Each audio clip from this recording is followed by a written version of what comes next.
Hi there, Miss White here. This is a continuation of the regulation of the cell cycle and cancer lecture. We're continuing on in your lecture packet. And in this last part of the lecture, we're going to be looking at learning objectives number 9 and number 10, focusing on how cancer is related to the cell cycle and how it is basically a result of many mutations in the genes that regulate the cell cycle. So we're going to be talking about two main categories of genes: the proto-oncogenes, which when mutated become oncogenes, and then another category called tumor suppressor genes, and how mutations in these can lead to the development of cancer. So please take a moment, pause the video to read through this short reading, highlight some key information, and answer number 19 as a review of some of the things we've talked about. All right, welcome back. And after you've read through this, hopefully, you've underlined some things about proto-oncogenes and tumor suppressor genes. And one thing I would like to clarify, and I'll explain, is that proto-oncogenes are basically going to code for proteins that help the cell go through the cell cycle. So you can think of them as go signals or producing go signals. However, tumor suppressor genes are like stop signals. They are going to be genes that make proteins that help the cell slow down at those checkpoints we've talked about and make sure that everything is okay, and also to stop the cell cycle if something is going wrong. So in this question 20, we're creating an analogy for the function of those proto-oncogenes and tumor suppressor genes, and making the analogy to accelerator or brake pedals in a car, because a car obviously needs to be regulated in terms of how fast it's moving or when it's moving, and so this is a good analogy. So a proto-oncogene is going to be analogous to an accelerator, because the proto-oncogenes are going to code for proteins that move the cell cycle forward, just like an accelerator is going to allow the car to move when it is supposed to. So the tumor suppressor genes, on the other hand, are like the brake pedal. They are going to help slow down the cell cycle, just like a brake pedal helps slow down the car. And they're going to do that by coding for proteins that are going to slow or stop the cell cycle at those checkpoints. So carrying on that analogy, cancer is like a car that it is speeding out of control. And so although there are many different types of cancers, the common characteristic among all of them is that it is uncontrolled cell division. And cells are not stopping at the checkpoints. So if there's genetic damage, they replicate anyways. So these cells are speeding out of control. Now, it's important to understand it's not going to just be one mutation that causes cancer. Cancer is going to develop over time if there is an accumulation of multiple mutations in those specific genes that help regulate the cell cycle. So genes that produce proteins such as cyclin or CDK or a growth factor, or a surface protein that receives a growth factor. All of these things that help regulate the cell cycle, if they get mutated, and a lot of them get mutated, then that's when it leads to the cell speeding out of control.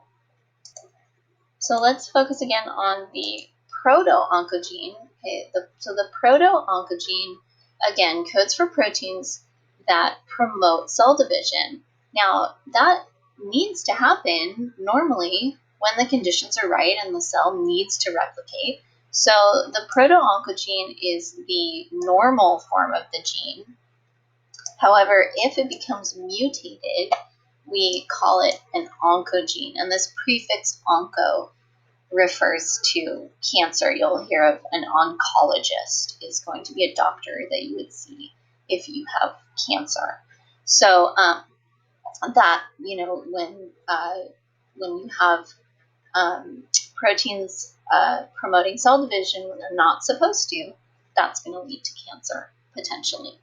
Now, this is what's known as a gain of function mutation, because it's as if the function of the protein is always on, rather than having to be activated, such as a molecule like CDK normally needs to be activated. It may be mutated such that it's just always on. So one example I'd like you to know about is what's known as RAS genes. So they're going to code for proteins involved in that kinase signaling. Remember, the kinase helps phosphorylate molecules. Now, again, they would normally need to be activated. However, the mutated form does not. It's just always on. So it's gaining a function that we don't want it to gain. And it's almost as, it's like our car analogy. It's like the accelerator. Maybe an accelerator in a car that's stuck would be making the car gain that function of moving forward even when it's not supposed to. Here's a diagram showing the function of a ROS protein. So as we've talked about, a lot of times a cell needs to be told whether it's time to divide or not. It would be told with a chemical signal called a growth factor. And then further along in the chemical reactions in the cell, there may be a protein that's coded for by this gene ROS that has to be activated right here. Okay. However, if the gene is mutated, then the ROS protein issues signals on its own. So even if there's no growth factor being received by that cell, this ROS is constantly telling the cell, oh, it's time to divide, it's time to divide, even though it's not receiving any signal to divide. So you have overactive cell division, which can cause a lot of problems. So in this diagram, we're seeing what are being represented here as two chromosomes. And I'd like you to remember that this can model a homologous pair in a diploid cell. So you remember that you receive half of your chromosomes from mom and half from dad, and then when combined, they are in pairs because they contain genes that code for the same trait. However, they might be slightly different versions. So, question is, will problems occur even if only one allele is mutated? Meaning, what if only one of the genes out of the pair of the genes that you have, so here's the pair of the genes, the pair of alleles, different versions of the genes, what if only one of them is mutated? Will problems occur if it's a proto-oncogene? And the answer is yes, because these mutations are gain of function mutations. So just imagine if you had two light switches that controlled a light in a room. The light would be on even if you only turned on one of those light switches. So you're going to get that gain of function mutation, and you're going to get that overactive movement through the cell cycle, even if only one of the alleles in the pair is mutated. So next we're going to look at the other category of the genes involved in regulating and controlling the cell cycle, the tumor suppressor genes. So these code for proteins that are going to inhibit or slow down cell division. So if mutated, we're going to consider this a loss of function. So remember that your tumor suppressor genes are like the brake pedal in a car, and if your brake pedal is broken, then you're losing that function of slowing down the car.